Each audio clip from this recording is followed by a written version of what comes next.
ठीक, कहां तक आए थे जी? ठीक, चलिए ध्यान दीजिएगा, चालू करते हैं। तो आप लोगों ने एक पॉइंट देखा था, एक पॉइंट देखे थे, इसका नाम क्या था? 31 दिसंबर सन 1600। 31 दिसंबर सन 1600 को क्या हुआ था? ईस्ट इंडिया कंपनी की स्थापना। जो कहां की कंपनी थी? ब्रिटेन कितने देशों से मिलकर के बना था? तीन। कौन कौन से? इंग्लैंड हो गया, फिर आयरलैंड हो गया, और तीसरा स्कॉटलैंड।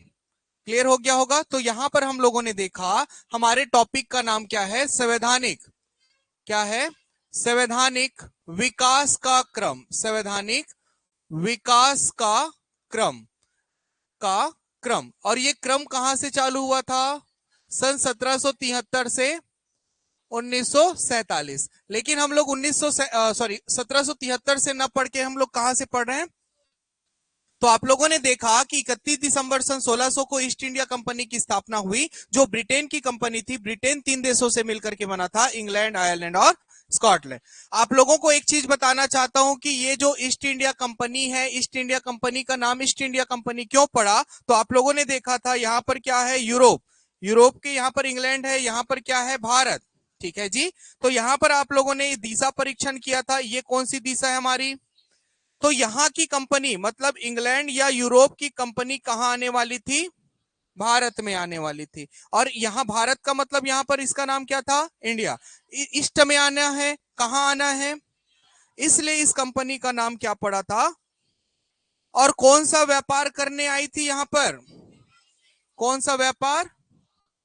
औपनिवेशिक। कौन सा व्यापार? औपनिवेशिक व्यापार। तो औपनिवेशिक व्यापार को सरल शब्दों में मैंने कहा था कि यहां से इन लोग, ध्यान दीजिएगा, फिर से बोल रहा हूं, यहां से इन लोग क्या लेकर के जा रहे थे? कच्चा पदार्थ लेकर के जा रहे थे। क्या लेकर के जा रहे थे जी? कच्चा पदार्थ। कच्चा पदार्थ जैसे मान के चलो गेहूं ले गए, तो गेहूं को क्या बनाया उन्होंने? बिस्किट। बिस्किट बना करके फिर से हमको बेचने के लिए आए। तो इस व्यापार को क्या बोला गया? औपनिवेशिक व्यापार। तो मैंने इसकी सैद्धांतिक परिभाषा बताई थी। क्या बताई थी? किसी अन्य देश की अर्थव्यवस्था का प्रयोग अपने देश की अर्थव्यवस्था के लिए करना ही औपनिवेशिक व्यापार कहलाता है। क्लियर हो गया होगा? ठीक। तो यहां पर हम लोगों ने 31 दिसंबर सन 1600 का घटना देख लिए। ईस्ट इंडिया कंपनी कहां की कंपनी थी? ईस्ट इंडिया कंपनी का व्यापार कौन सा था? तो औपनिवेशिक व्यापार था। फिर यहां पर हम लोगों ने एक चीज बात किया था कल कि यहां पर क्या हो जाता है 1605 में? क्या हो जाता है? अकबर की मृत्यु। अकबर की क्या हो जाती है? मृत्यु। तो राजा कौन बनेगा अब? जहांगीर। अकबर का बेटा कौन था? जहांगीर। तो यहां पर ध्यान दीजिएगा, एक घटना और सुन लीजिए। ये सन 1608 की घटना है। तो राजा यहां पर कौन है? राजा कौन है?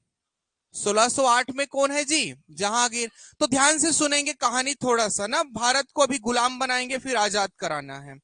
तो 1605 में अकबर की मृत्यु के बाद उसका पुत्र जहांगीर क्या बनता है? राजा। तो 1608 की घटना सुनते हैं। 1608 में एक अंग्रेज दूत रहता है। इस अंग्रेज का नाम क्या रहता है? सर हॉकिंस रहता है। क्या नाम रहता है जी? सर हॉकिंस क्या करते हैं? जहांगीर के दरबार में पहुंचते हैं और बोलते हैं कि सरकार हमको व्यापार की अनुमति दीजिए। क्या पूछता है ये? व्यापार की अनुमति। मतलब इसका मतलब क्या है? ये सर हॉकिंस यहां पर जहांगीर के दरबार में क्यों आया था? व्यापार की अनुमति मांगने के लिए। लेकिन जहांगीर ने इसको व्यापार की अनुमति देने से मना कर दिया। क्लियर हो गया होगा? फिर से सुन लीजिए 1608 तक की घटना। 31 दिसंबर सन 1600 को ईस्ट इंडिया कंपनी की स्थापना होती है, जो ब्रिटेन की कंपनी थी। ब्रिटेन तीन देशों से मिलकर के बना था, इंग्लैंड, आयरलैंड और स्कॉटलैंड। क्लियर हो गया होगा? और यहां पर एक चीज बात करते हैं, उस समय इंग्लैंड में बात करते हैं। इंग्लैंड क्या था? केंद्रण था। इंग्लैंड क्या था? केंद्रण। केंद्रण का मतलब राजधानी बोल सकते हैं। इंग्लैंड मतलब ब्रिटेन की राजधानी बोल सकते हैं। कहां पे? इंग्लैंड। तो यहाँ की महारानी थी, यहाँ की महारानी का नाम क्या था? एलिजाबेथ प्रथम। यहाँ की महारानी का नाम क्या था? एलिजाबेथ प्रथम। तो ये एलिजाबेथ प्रथम क्या करती है? ईस्ट इंडिया कंपनी को व्यापार करने देती है 15 वर्षों के लिए। लाइन समझ में आ रहा है सबको जी? मतलब ये जो ईस्ट इंडिया कंपनी की स्थापना सन 1600 में हुई, तो यहां पर ये जो एलिजाबेथ प्रथम रहती है ना, चलो इस लाइन को भी लिख देते हैं। इस लाइन को लिख देते हैं। यहाँ की महारानी का नाम क्या था? एलिजाबेथ प्रथम।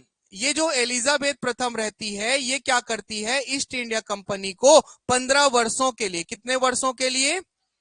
वर्षों के लिए क्या करती है? व्यापार की अनुमति देती है या व्यापार पत्र देती है कि आप भारत जाइए और भारत में क्या कीजिए? व्यापार कीजिए। यहां तक समझ में आ गया। फिर हम लोगों ने 1608 की घटना देखे, तो 1608 की घटना में राजा कौन रहता है? जहांगीर के दरबार में कौन पहुंचा था? सर हॉकिंस पहुंचा था। इसका कारण क्या था? क्या मांगना था? व्यापार की अनुमति मांगना था। ठीक है, व्यापार की अनुमति इसको मिलती है क्या? नहीं। क्लियर हो गया होगा। 1608 तक कोई घटना में कोई दिक्कत है? ठीक। फिर यहां पर अब देखो, अब एक बार में हार मानने थे क्या अंग्रेज वाले? अंग्रेज एक बार में हार मान जानते क्या? नहीं। तो हार नहीं माने, फिर से क्या होता है? एक घटना और सुनेंगे। तो एक घटना आती है सन 1615 की। कब की घटना बता रहे हैं यहां पर? सन 1615। राजा कौन है जी?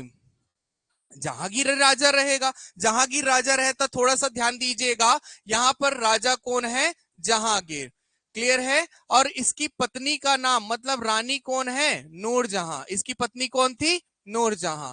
क्लियर हो गया होगा। अब 1615 की घटना सुनते हैं। तो 1615 में एक अंग्रेज दूत आता है। इसका नाम क्या रहता है? Sir Thomas Roe. क्या नाम रहता है जी? क्लियर हो गया होगा। 1608 में कौन आया? हॉकिंस को व्यापार की अनुमति मिली क्या? नहीं, जहांगीर ने मना कर दिया। अब यहां पर 1615 में एक अंग्रेज दूत आता है। इसका नाम क्या रहता है? Sir Thomas Roe. Sir Thomas Roe का भारत आने का उद्देश्य क्या रहता है? व्यापार की अनुमति मांगना। लेकिन अंग्रेज एक बार धोखा खा चुके थे। ये हॉकिंस क्या किया था? सीधे किसके पास चले गया था? और जहांगीर ने इनको क्या कर दिया? समझ में आ गया, मना कर दिया। 1615 की घटना देखते हैं। और ये 1615 में कौन आता है? सर टॉमस रो आता है। सर टॉमस रो सीधे अब जहांगीर के दरबार में नहीं जाएगा। अब ये सर टॉमस रो का काम क्या रहता है? ये सर टॉमस रो भारत आता है, इसका उद्देश्य क्या रहता है? इसका उद्देश्य क्या रहता है? जहांगीर की कमजोरी ढूंढना। जहांगीर की क्या ढूंढना? कमजोरी ढूंढना। ठीक है, कमजोरी ढूंढना। और ये जहांगीर की कमजोरी ढूंढते ढूंढते कितना वर्ष लगा देता है भारत में? 1 वर्ष लगा देता है। और 1 वर्ष के बाद ये जो सर टॉमस रो रहते हैं, ये सर टॉमस रो जान जाते हैं कि जहांगीर की कमजोरी का नाम क्या है। तो ये सीधे अब किसके दरबार में जाएगा? नूरजहां। ये कौन है? नारी शक्ति है और ये सहन शक्ति। क्लियर हो गया होगा। तो नारी शक्ति के बात को सहन शक्ति ने मान लिया और एक बैठक आयोजित कर लिया यहां पर। ठीक है जी, इनका एक बैठक होता है। ये बैठक होता है 10 जनवरी सन 1616 को। कब होता है? 10 जनवरी सन 1600 को होता है। ये कहां होता है? यदि आपके हिस्ट्री वाले क्वेश्चन में पूछ देता है तो ये होता है अकबर के किले। अकबर के किले कहां होता है? अजमेर में होता है। कहां होता है? अकबर का किला अजमेर में। और यहां से इनको, मतलब ये सर टॉमस रो रहते हैं ना, इनको क्या मिल जाती है? व्यापार की अनुमति मिल जाती है। समझ में आया होगा। थोड़ा सा ध्यान दीजिएगा, एक बार पुनः समझाते हैं, ध्यान दीजिएगा। सबका ध्यान मेरे तरफ हो जाना चाहिए। 31 दिसंबर सन 1600 को ईस्ट इंडिया कंपनी की स्थापना होती है, जो 3 देशों से मिलकर के बना था, इंग्लैंड, आयरलैंड और स्कॉटलैंड था। ईस्ट इंडिया कंपनी का नाम ईस्ट इंडिया कंपनी क्यों पड़ा? क्योंकि यूरोप की कंपनी ईस्ट में आने वाली थी और इंडिया में आने वाली थी, इस कारण से इसका नाम क्या पड़ गया? East India company. भारत में किस व्यापार करने के लिए आई थी ये? कौन सा व्यापार? औपनिवेशिक व्यापार। औपनिवेशिक व्यापार क्या होता है? किसी अन्य देश की अर्थव्यवस्था का उपयोग अपने देश की अर्थव्यवस्था के लिए करना ही औपनिवेशिक व्यापार। यदि इसको सरल शब्दों में बोला जाए तो भारत से इन लोग कच्चा पदार्थ लेकर के जाते थे, अपने यहां ये क्या करते थे? उसका विनिर्माण करते थे, मैन्युफैक्चरिंग करते थे और इसी को फिर से भारत में बेचने आते थे। क्लियर हो गया होगा, समझ में आ गया। ऐसे व्यापार को क्या बोला जाता है? तो औपनिवेशिक व्यापार हो गया, चालू हो गया। फिर आप लोगों ने देखा ईस्ट इंडिया कंपनी का केंद्रण कहां पर था? इंग्लैंड में था। इंग्लैंड की महारानी का नाम क्या था? ये जो एलिजाबेथ प्रथम रहती है, ईस्ट इंडिया कंपनी को 15 वर्षों के लिए अधिकार पत्र देती है, व्यापार पत्र देती है कि आप भारत जाइए और व्यापार कीजिए। इस पॉइंट तक कोई दिक्कत है किसी को?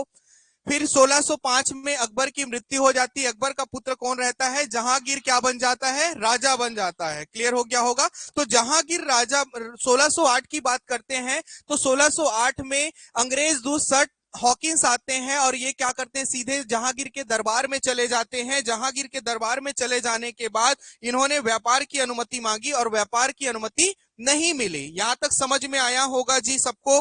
ठीक, क्लियर हो गया होगा। फिर यहां पर आते हैं 1615 की घटना देखें तो 1615 में एक अंग्रेज दूत आता है, उसका नाम क्या रहता है? Sir Thomas Roe. Sir Thomas Roe व्यापार की अनुमति के लिए आता है, लेकिन एक बार उन्होंने मना, मतलब सर हॉकिंस का किस्सा सुनकर क्या है, यदि मैं जहांगीर के दरबार में सीधे जाता हूं तो पुनः मेरे को व्यापार की अनुमति नहीं मिलेगी, ऐसा उनको क्या हो जाता है, जानकारी। तो वो 1 वर्ष तक भारत भ्रमण करते हैं और भारत भ्रमण करने का उद्देश्य क्या रहता है?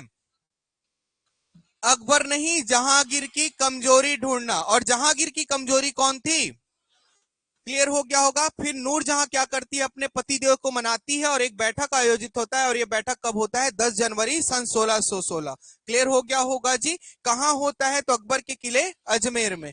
यहां तक क्लियर है सबको? फिर आगे की घटना देखते हैं। तो अब यहां से व्यापार चालू हो जाता है। क्या हो जाता है? यहां से व्यापार चालू हो जाता है। चलो इतना उतारो, फिर आगे लिखते हैं।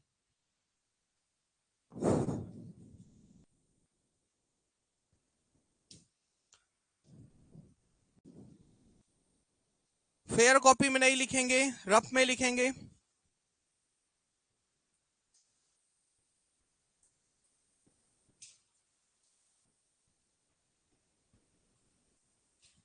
कि इसको पीडीएफ से लिख लोगे आप लोग, कहानी दिमाग में रखना बस। पीडीएफ से लिख लोगे, कहानी दिमाग में सेट कर दूंगा, कोई दिक्कत की बात नहीं। अभी भी सेट हो गया होगा, इतना पता है मेरे को।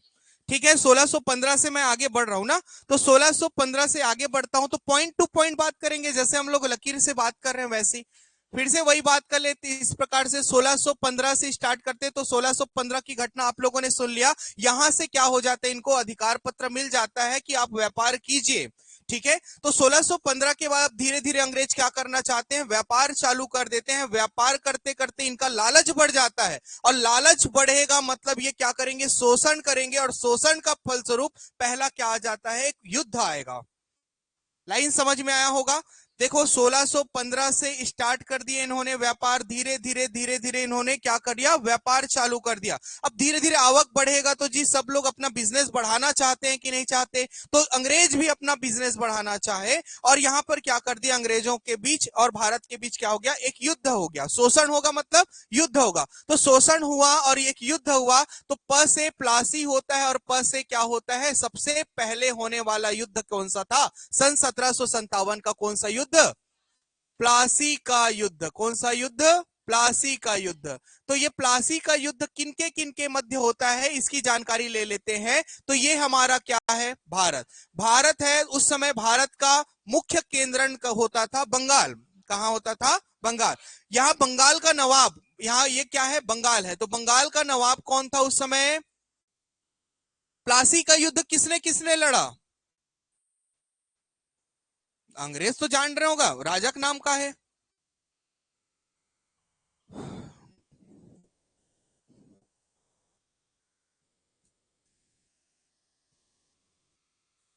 क्या नाम है इनका? सिराजुद्दौला। सिराजुद्दौला वर्सेस किसका होता है? अंग्रेजों के बीच। क्लियर हो गया होगा? किसके बीच होता है यहां पर? अंग्रेज। सिराजुद्दौला वर्सेस अंग्रेज होता है। यहां तक समझ में आया कि नहीं आया? तो यहां पर किसकी विजय होती है? तो यहां पर आप लोगों ने देखा, मैंने एक शब्द बोला, भारत का उस समय केंद्रण, या बोल सकते हैं सबसे बड़ा व्यापारिक कोठी कहां था? बंगाल में था। तो बंगाल का नवाब कौन था? सिराजुद्दौला। सिराजुद्दौला और अंग्रेज के बीच क्या होता है? प्लासी का युद्ध। प से प्लासी, प से सबसे पहले होने वाला युद्ध सन 1757 में हुआ। अब देखो भारत यहां पर क्या हो गया? आंशिक रूप से गुलाम हुआ कि नहीं हुआ? हुआ कि नहीं हुआ जी? आंशिक रूप से क्या हो गया? भारत गुलाम। थोड़ा सा ध्यान दीजिएगा। अब ये देखो, मैंने आप लोगों को बोला कि ये सबसे बड़ा एरिया था, भारत का सबसे बड़ा व्यापारिक कोठी अंग्रेजों के हिस्सों में चले जाएगा, तो भारत आंशिक रूप से गुलाम होगा कि नहीं होगा? क्लियर हुआ कि नहीं हुआ? ठीक है, फिर से ऐसे आगे बढ़ते गए। अब एक बार तो झगड़ाहा बन गए अंग्रेज मन, औ झगड़ा करित नहीं करे कर ही। तो ये कब होता है? सन 1764। सन 1764 का युद्ध का नाम क्या है? बक्सर का युद्ध, बैटल ऑफ बक्सर। क्लियर हो गया होगा। तो बक्सर का युद्ध किनके किनके मध्य होता है मैडम? जो लिखते रहेगा उसी से पूछूंगा। बोलिए, बक्सर का युद्ध किनके किनके बीच होता है?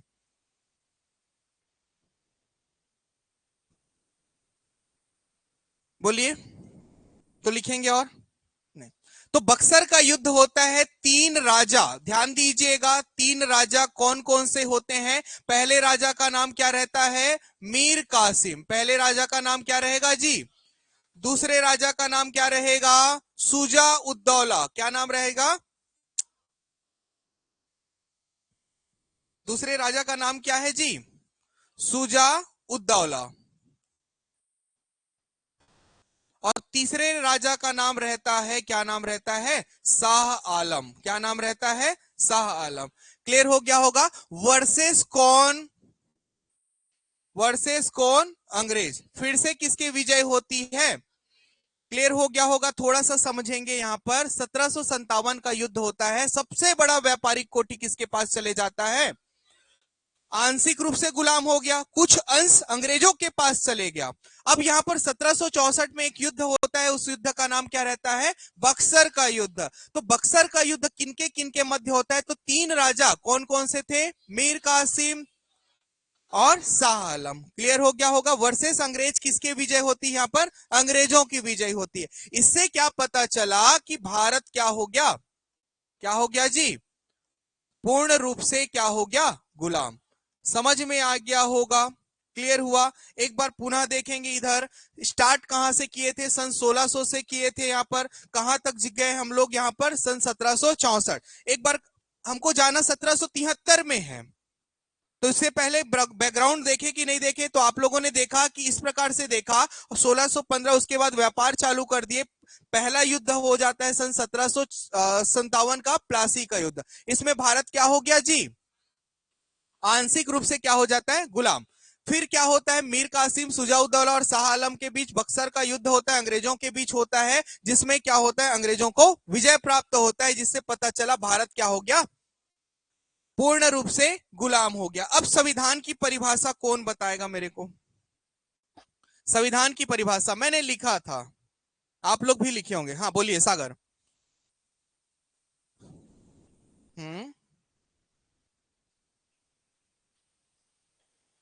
गुड। ध्यान दीजिएगा, किसी भी देश के संचालन के लिए, मैं अभी फिट करने वाला हूं, कोई भी चीज मैं फालतू नहीं बोलता हूं। तो किसी भी देश के संचालन के लिए लिखित एवं अलिखित दस्तावेजों के समूह को क्या बोला जाता है? संविधान। अब मैं आप लोगों के सामने यह प्रस्तुत करता हूं कि यहां पर अंग्रेज क्या कर दिए? भारत को गुलाम बनाए कि नहीं बनाए? भारत को क्या बना लिए? गुलाम। तो भारत को जब गुलाम बना लिए, तो यहां के संचालन के लिए वो अंग्रेज कुछ ना कुछ नियम कानून बना करके लाएंगे कि नहीं लाएंगे? लाएंगे ना। तो उसी को बोला जाता है भारत का संविधान। तो हमारे क्रम का नाम क्या था? संवैधानिक विकास का क्रम, सन 1773 से लेकर के। ठीक, एक चित्र और बना दूं? ठीक, थोड़ा सा ध्यान दीजिएगा। फिर से वही चित्र स्टार्टिंग से करूंगा, वही वाला है ना। उसको मैं अब शॉर्ट में बना रहा हूं। यहां तक जाएंगे। यहां पर मैं लिख देता हूं, क्या लिखा था यहां पर? 31 दिसंबर सन 1600 क्या हुआ था? ईस्ट इंडिया कंपनी की स्थापना। 1605 में अकबर की मृत्यु। 1608 में जहांगीर के दरबार में आया था 16। फिर 1615 में क्या हुआ? कौन आया था? सर टॉमस रो आया था। वहां से व्यापार की अनुमति मिल जाती है। पहला युद्ध हो जाता है कब का? सन 1757। भारत क्या हो गया? कौन सा गुलाम हुआ? फिर 1764 को क्या हुआ? और हमारे चैप्टर में ये जो पॉइंट है, इसको मैं लिखने जा रहा हूं, ये कब का बात करूंगा? सन 1773। समझ में आ गया होगा। तो संवैधानिक विकास के क्रम सन 1773 से 1947 हमको जाना है। यहां तक क्लियर हुआ जी सबको? तो थोड़ा सा ध्यान दीजिएगा, एक और चित्र बना रहे हैं यहां पर। सन 1764 तक सबको समझ में आया कि नहीं आया? अब भारत किसके कब्जे में हो गया? अंग्रेजों के कब्जे में हुआ तो इन्होंने क्या किया, एक एक्ट लाया। इस एक्ट को क्या बोला गया, सन 1773 का कौन सा एक्ट, रेगुलेटिंग एक्ट। क्या बोला गया, सन 1773 का रेगुलेटिंग एक्ट। तो सन 1773 यहां पर डाल दिया, फिर यहां पर मैं डाल देता हूं सन 1858 डाल देता हूं, फिर 1946 डाल देता हूं, फिर 1950 कर देता हूं। भारत को, संविधान को भी तो लागू कराना है ना, ठीक। तो यहां पर ध्यान दीजिएगा, इस समय यहां से यहां तक, यहां से यहां तक ईस्ट इंडिया कंपनी क्या कर रही थी भारत में, क्या कर रही थी, क्या की है, व्यापार। क्लियर हो गया होगा, ईस्ट इंडिया कंपनी का व्यापार। फिर यहां पर सन 1773 से लेकर के 1858 की बात करते हैं, तो यहां पर देखना कौन कौन से अधिनियम आते हैं, उस पर चर्चा करते हैं। तो इसमें आता है पहला सन 1773 का, 1773 का रेगुलेटिंग एक्ट आ गया। फिर आएगा सन 1781 का सेटलमेंट एक्ट आएगा, फिर 1784 का पिट्स इंडिया एक्ट आएगा, फिर 1786 आ जाएगा, फिर 1793 आ जाएगा, फिर क्या हो जाएगा 1813 आएगा, फिर कौन सा आ जाएगा 1833, फिर 1853, फिर कौन सा आ जाएगा 1858। समझ में आया होगा जी, ठीक। फिर 1858, यहां पर 1857 की क्रांति होती है, तो 1857 की क्रांति के बाद पुनः एक बार क्या हो जाएगा, प्रशासन में परिवर्तन होगा। तो ये कहां तक से कहां तक चलेगा, इसको देखते हैं। तो ये चला था, कहां तक चला था, 1946, ठीक है जी। तो 1858 ये खुद है, फिर कौन सा हो जाएगा 1861 का हो जाएगा, फिर 1892, फिर 1909, वाह, 1919, फिर 1935। क्लियर हो गया होगा, 1935 का अधिनियम होगा, ठीक। फिर उसके बाद देखते हैं एक लास्ट अधिनियम और आ जाता है 1947 से, सॉरी 19, एक ठो बच गया, कौन सा, 1947 का अधिनियम। तो इसके बीच में हम लागू करवा देंगे। समझ में आ गया होगा। तो यहां पर आप लोगों ने देखा ईस्ट इंडिया कंपनी, ये किसका शासन है, ईस्ट इंडिया कंपनी शासन। क्लियर हुआ जी, ईस्ट इंडिया कंपनी शासन हुआ। उसके बाद ये किसके शासन होता है, ये बोला जाता है क्राउन। क्राउन मतलब क्या होता है, ताज, ताज शासन। और ये क्या हो गया यहां पर 1947 का भारतीय स्वतंत्रता अधिनियम। अब देखो यहां से क्वेश्चन कैसे आते हैं, चालू करें। तो ईस्ट इंडिया, देखो क्वेश्चन का नेचर समझेंगे। East India company, east India company शासन के अंतर्गत कौन कौन से अधिनियम आए, ये सभी क्या है, अधिनियम है। ये सभी क्या है जी, अधिनियम। अधिनियम को इंग्लिश में क्या बोला जाता है, एक्ट। ये सभी कौन सा है, अधिनियम है। अधिनियम मतलब क्या होता है, एक्ट।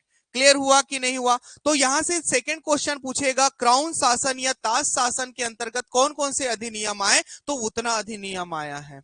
सबको समझ में आया होगा। आप लोग एक चीज सुने होंगे, भारत, आप लोग सुने हैं ना, भारत क्या हो गया, भारत अंग्रेजों के मध्य, अंग्रेजों के बीच कितने साल तक गुलाम था जी, 200 साल। दिखाऊं आप लोगों को, तो 1757 से लेकर के हम बात करते हैं, कब तक से बात करेंगे हम लोग, 1947। 1947 आप लोग घटा लीजिए, 1757 और 1947 को घटाओगे तो 190 वर्ष आता है।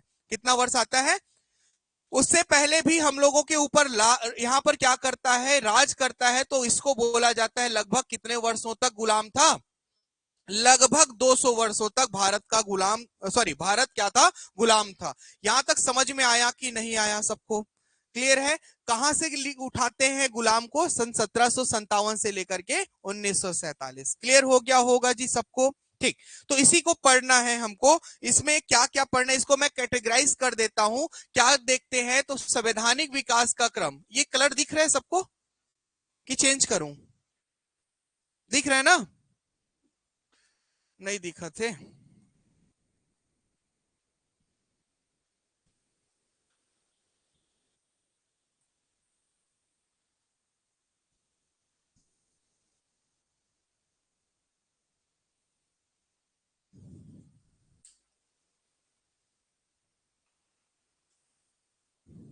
इसको दो हिस्सों में बांट रहा हूं। पहला हिस्सा कौन सा? ईस्ट इंडिया कंपनी शासन। कौन सा शासन? और दूसरा कौन सा शासन आ जाएगा? कौन सा शासन? क्राउन। क्राउन मतलब ताज शासन। चलिए बताएंगे कौन कौन सा आया है। चलिए ध्यान दीजिएगा, नहीं पता कोई दिक्कत नहीं, हम तो हैं भैया। ठीक है, ईस्ट इंडिया कंपनी के अंतर्गत कौन सा आएगा? सन 1700। सन 1700। फिर कौन सा? ये गोला लगा रहा हूं ना, बाद में बताऊंगा क्यों गोला लगाया था, वहां पर भी लगाया था गोला, आप लोग ध्यान नहीं दिए होंगे। ठीक है, बाद में बताएंगे 1781 पर गोला क्यों लगा है। फिर कौन सा आ जाएगा? 1700।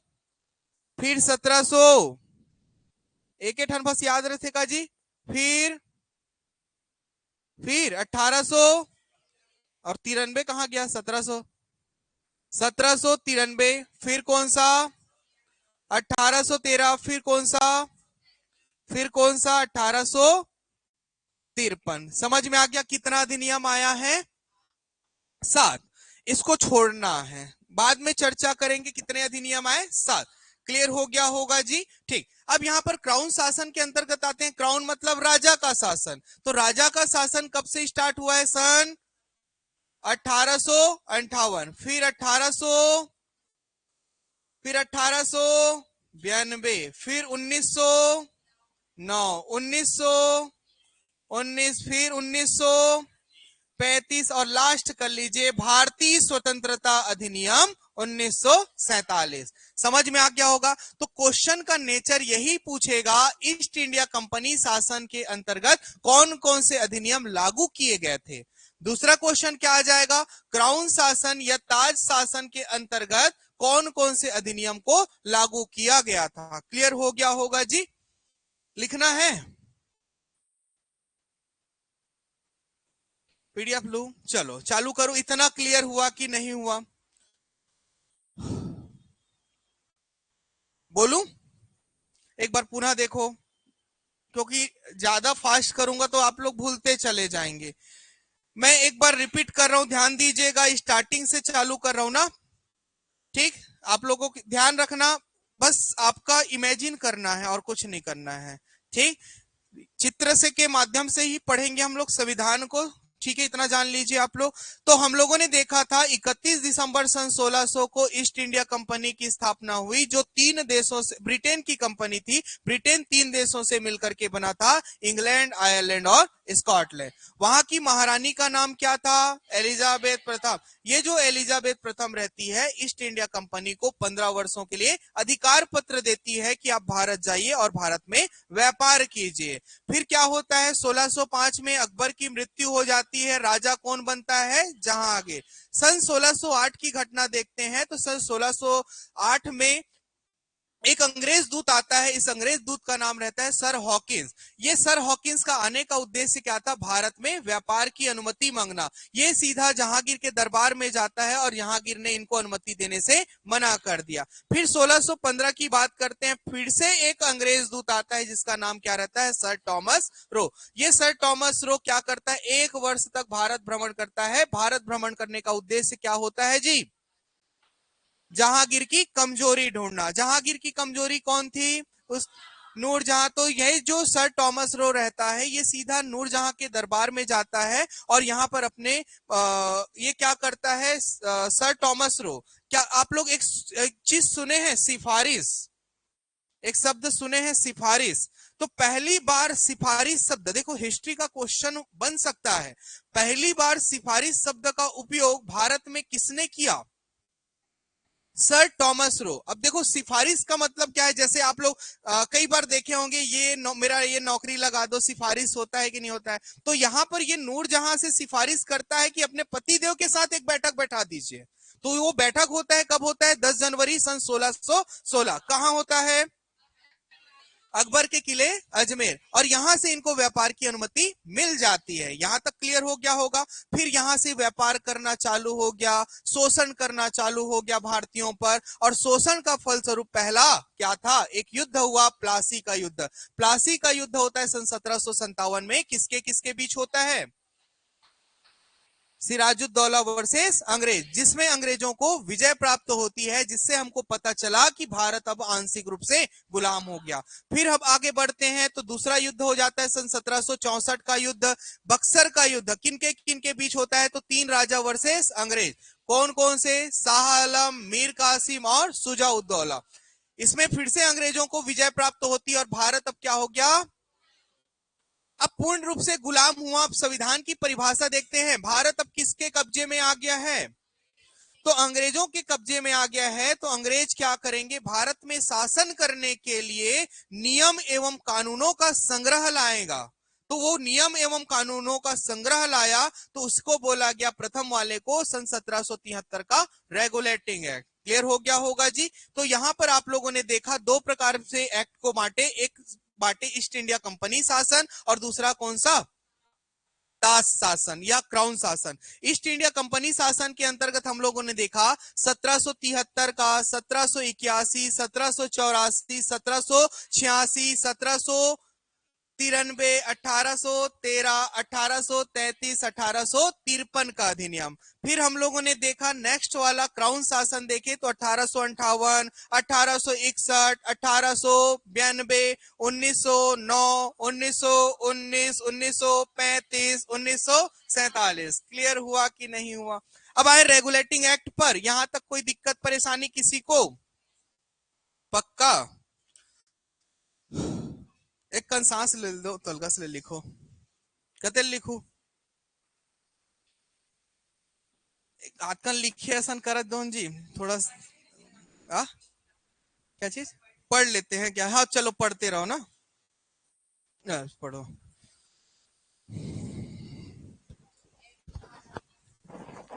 कौन साला?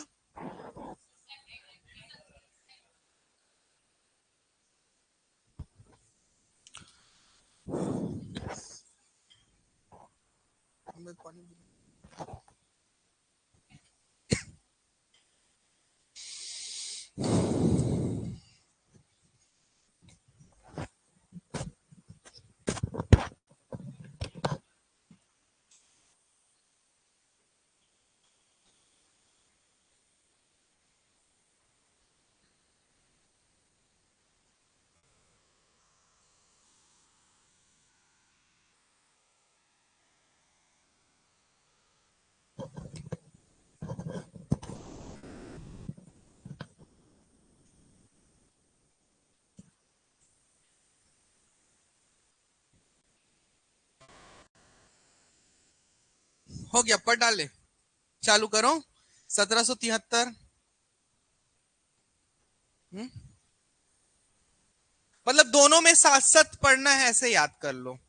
दोनों में साथ साथ देखो, ये गोला लगाया, सात आया, 1 2 3 4 5 6 7। वहां पर भी 3 और 4 7। क्लियर हो गया? टोटल हमको कितने अधिनियम पढ़ने हैं? हमको 14। बहुत इजी है, बहुत इजी है। एक फ्लो बना दूंगा, है ना, एक डायग्राम बनाऊंगा, उस डायग्राम के माध्यम से आपको पढ़ने हैं। क्लियर हो गया? चालू करें। ठीक। तो सबसे पहला आता है हमारा, कौन सा आता है? सन 1773 का रेगू।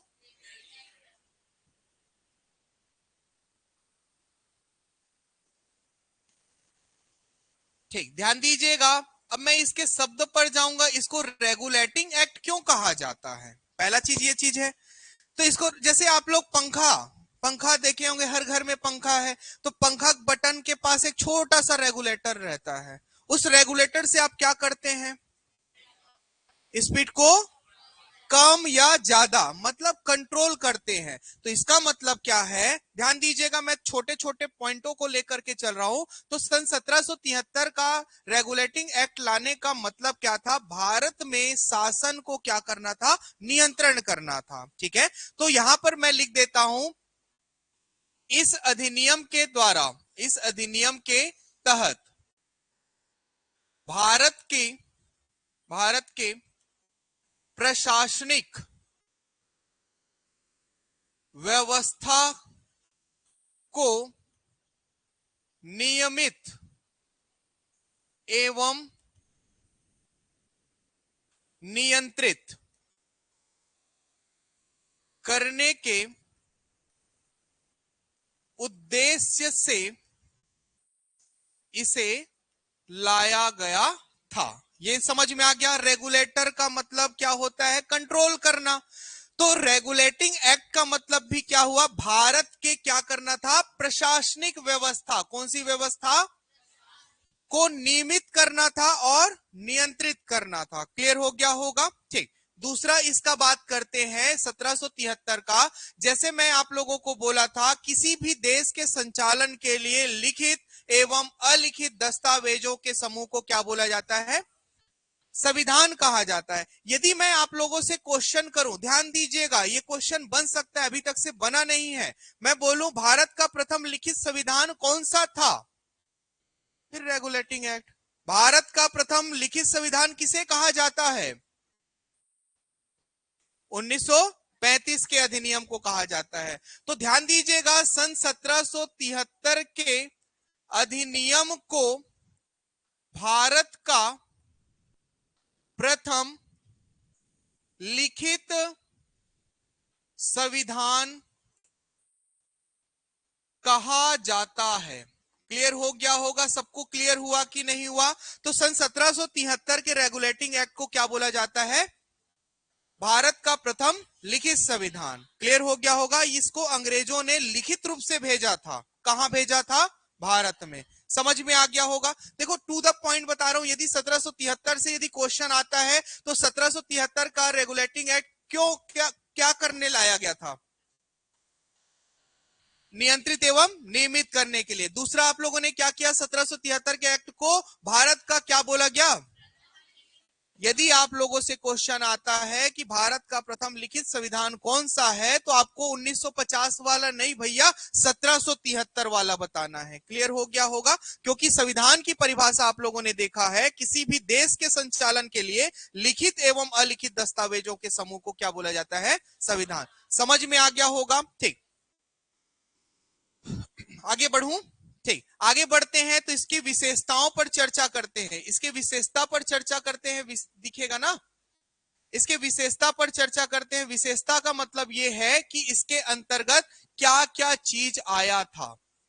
ठीक, क्या क्या चीज आया था, थोड़ा सा डायग्राम के माध्यम से अब समझाने की कोशिश करते हैं। जैसे ये भारत है जी, ये हमारा क्या है? भारत है। ठीक है, उस समय भारत में 3 मुख्य व्यापारिक कोठियां थी। कितनी? 3। पहला सबसे बड़ा कौन सा था? बंगाल। दूसरा ये कौन सा था? बॉम्बे प्रेसिडेंसी। और तीसरा मद्रास प्रेसिडेंसी था। ठीक है, ध्यान दीजिएगा, विशेषताओं पर चर्चा कर रहे थे। बंगाल को संभालने के लिए बंगाल का कौन था? गवर्नर। बॉम्बे को संभालने के लिए बॉम्बे का। मद्रास को संभालने के लिए मद्रास का। तो यहां पर भारत में पहली बार यहां पर मैं पहला पॉइंट ले रहा हूं ना, मैं पहला पॉइंट आप लोग यहां पर लिखेंगे। क्या लिखेंगे? एकीकृत। क्या लिखेंगे? एकीकृत शासन व्यवस्था। एकीकृत क्या लिखेंगे? शासन व्यवस्था। अब ये एकीकृत शासन व्यवस्था, इंटीग्रेटेड यहां पर प्रशासनिक प्रणाली क्या होती है, इसको थोड़ा सा समझाने की कोशिश करते हैं। तो थोड़ा ध्यान दीजिएगा, बंगाल को कौन संभाल रहा है? बंगाल का गवर्नर। मद्रास को कौन संभाल रहा है? मद्रास का गवर्नर। बॉम्बे को कौन संभाल रहा है? अब देखो, यहां पर सन 1773 के अधिनियम के तहत बॉम्बे के गवर्नर और मद्रास के गवर्नर को, ध्यान दीजिएगा, सबका ध्यान बोर्ड पर आ जाना चाहिए। सन 1773 के अधिनियम के तहत बॉम्बे के गवर्नर और मद्रास के गवर्नर को बंगाल के गवर्नर के अधीन कर दिया गया। क्या कर दिया गया? और बंगाल के गवर्नर को बंगाल का क्या बना दिया जी? क्लियर हो गया होगा? इसके प्रथम गवर्नर जनरल का नाम क्या था? कौन था? Sir Warren Hasting. कौन थे जी? सर वॉरेन हेस्टिंग थे। क्लियर हुआ कि नहीं हुआ? पहला पॉइंट समझ में आ गया होगा। तो यहां पर पहला पॉइंट देखो, पहला पॉइंट क्या बात किया? बॉम्बे के गवर्नर और मद्रास के गवर्नर को बॉम्बे के गवर्नर और मद्रास के गवर्नर को बंगाल के गवर्नर के अधीन करके उसे बंगाल का गवर्नर जनरल बना दिया गया। प्रथम बंगाल के गवर्नर कौन थे? Sir Warren Hasting. यहां तक क्लियर हो गया होगा। इसी में आगे बात करते हैं। चलो इसको मैं ना एक लाइन में ऊपर लिख देता हूं ना। इसके प्रथम आप लोग इस प्रकार से लिख देंगे, कौन थे? सर वॉरेन हेस्टिंग थे। क्लियर हो गया पहला पॉइंट? किसी को डाउट नहीं ना? अब दूसरा बात करते हैं, दूसरा पॉइंट बात करते हैं। इसी में बात कर रहा हूं, ये कौन सी प्रेसिडेंसी है? सबसे बड़ी प्रेसिडेंसी कौन सा? दूसरा बात करता हूं, सन 1774 को, ये 1773 था, अब अगले साल की बात कर रहे हैं, सन 1774 को फोर्ट विलियम कोलकाता, क्या नाम है इनका? फोर्ट विलियम कोलकाता में एपेक्स न्यायालय की क्या की गई? स्थापना की गई। क्लियर हो गया होगा? क्या देखे आप लोग, क्या सीख रहे हैं यहां पर? सन 1774 को फोर्ट विलियम कोलकाता में, उर्वशी क्या सीखे? सन 1774 में फोर्ट विलियम कोलकाता में एपेक्स न्यायालय की क्या हुई? यहां पर स्थापना हुई। इसके प्रथम, ध्यान दीजिएगा, इसके प्रथम चीफ जस्टिस, चीफ जस्टिस मतलब क्या होता है? मुख्य न्याय। तो इसकी जो संरचना थी थोड़ा सा समझेंगे, ये थोड़ा सा एक क्वेश्चन बन सकता है। एपेक्स न्यायालय, एपेक्स न्यायालय वर्तमान सुप्रीम कोर्ट के समान था जी। ये वर्तमान क्या था? सुप्रीम। तो संरचना की बात करते हैं, तो संरचना तो एक मुख्य न्यायाधीश है और क्या रहेंगे? 3 अन्य न्यायाधीश रहेंगे। क्लियर हो गया होगा? ठीक है, नाम भी बताऊंगा अभी आप लोगों को। एक मुख्य न्यायाधीश का नाम क्या था? Sir Elizabeth. क्या नाम था इसका? हाँ, क्या नाम था?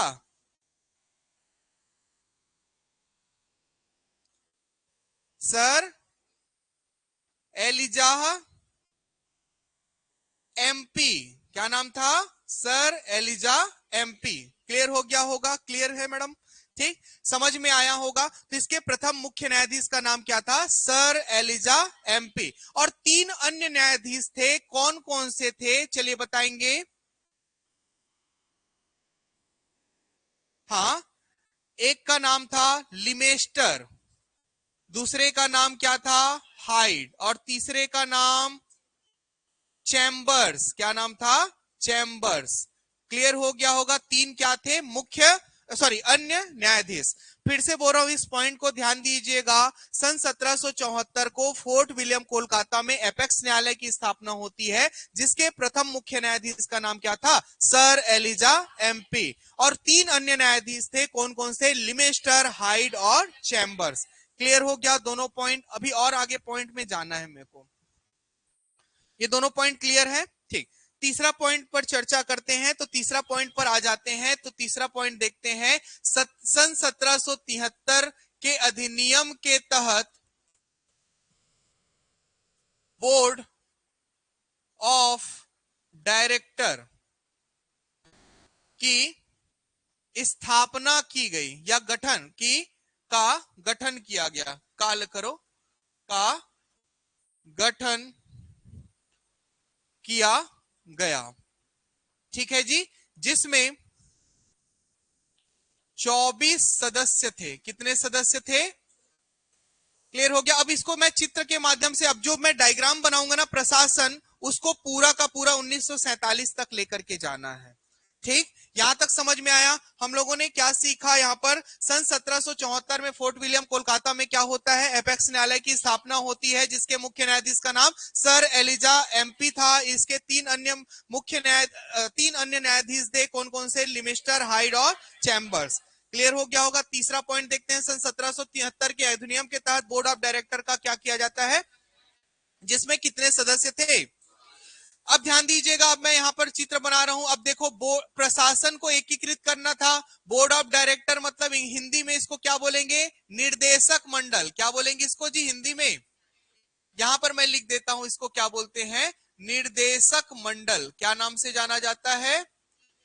मंडल के नाम से जाना जाता है। चलिए ध्यान दीजिएगा, बोर्ड ऑफ डायरेक्टर के नीचे कौन काम करेगा? बंगाल का गवर्नर जनरल। क्लियर हो गया होगा? बंगाल के गवर्नर जनरल के नीचे कौन कौन काम कर रहे हैं? बॉम्बे का गवर्नर और समझ में आ गया होगा। अब ये चौथा पॉइंट लेकर के जा रहा हूं जो 1773 का सबसे लास्ट पॉइंट होगा। बॉम्बे के गवर्नर की सहायता के लिए, बॉम्बे के गवर्नर जनरल की सहायता के लिए एक कार्यकारी परिषद, एक क्या बनाया जाता है जी, कार्यकारी परिषद की स्थापना की गई, जिसमें कितने सदस्य थे, 4 सदस्य थे। ये 4 क्या है, सदस्य। ये क्या है, 4 सदस्य। कितने सदस्य थे, 4। समझ में आ गया होगा। 1773 का अधिनियम एक बार पुनः देखिएगा, क्या चालू किए यहां पर सन 1773 का अधिनियम देखे तो पहला पॉइंट आते हैं, इस अधिनियम के तहत भारत का प्रशासनिक व्यवस्था को नियंत्रित करना था और नियमित करना था। यह भारत का प्रथम लिखित संविधान है। वहीं पर दूसरा, यहां पर इसके विशेषता पर चर्चा किए तो इस पॉइंट को ध्यान रखना, आप लोगों को थ्योरी लिखना है, उसके नीचे चित्र बनाना है। क्या देखे, बॉम्बे के गवर्नर और मद्रास के गवर्नर को किसके गवर्नर के अधीन कर दिया गया और उसे क्या बना दिया गया, क्या नाम था इसका, क्लियर हो गया होगा। दूसरा पॉइंट देखें कि सन 1774 को कहां पर, फोर्ट विलियम कोलकाता में क्या किया जाता है, एपेक्स न्यायालय की स्थापना की जाती है। इसकी संरचना क्या है, एक मुख्य न्यायाधीश का है और 3, इसके मुख्य न्यायाधीश का नाम क्या था और इसके 3 अन्य न्यायाधीश कौन कौन से थे, लिमेस्टर, हाइड और चैम्बर्स। सबको समझ में आ गया होगा। फिर नेक्स्ट पॉइंट पर चर्चा करते हैं। सन 1773 के अधिनियम के तहत बोर्ड ऑफ डायरेक्टर की स्थापना की जाती है, जिसमें कितने सदस्य थे, 24 सदस्य थे। एक प्रशासनिक ढांचा देखिए, ये हमारा क्या है, एक प्रशासनिक ढांचा है। प्रशासनिक ढांचा में बोर्ड ऑफ डायरेक्टर सबसे टॉप पर, कितने सदस्य हैं इसमें, इसके नीचे कौन रहेगा, बंगाल के गवर्नर के नीचे कौन कौन, बंगाल के गवर्नर की सहायता के लिए, ध्यान दीजिएगा, बंगाल के गवर्नर जनरल की सहायता के लिए, ये क्या कर रहे हैं यहां पर, सहायता के लिए 4 सदस्यीय कार्यकारी परिषद का गठन किया गया। सबको क्लियर हुआ। तो ये था सन 1773 का अधिनियम। समझ में आया होगा जी। ठीक, आज के लिए इतना रखे, फिर कि और पढ़ा दूं, एक और देख लो। तो दूसरा वाला देखो, कौन सा, सन 1781 का सेटलमेंट एक्ट।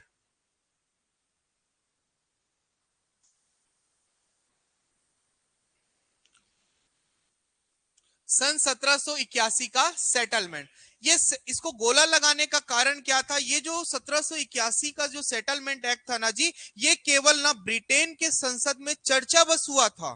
क्या हुआ था, चर्चा हुआ था। क्या चर्चा हुआ था इसको देखते हैं। तो इसमें बोला गया कि बोर्ड ऑफ डायरेक्टर, क्या चर्चा हुआ, बोर्ड ऑफ डायरेक्टर के कार्यों का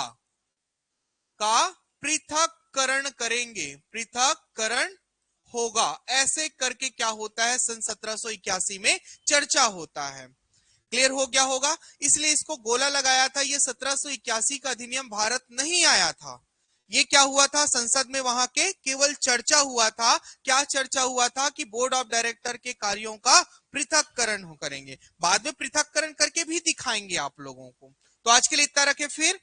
ठीक, ओके, थैंक यू।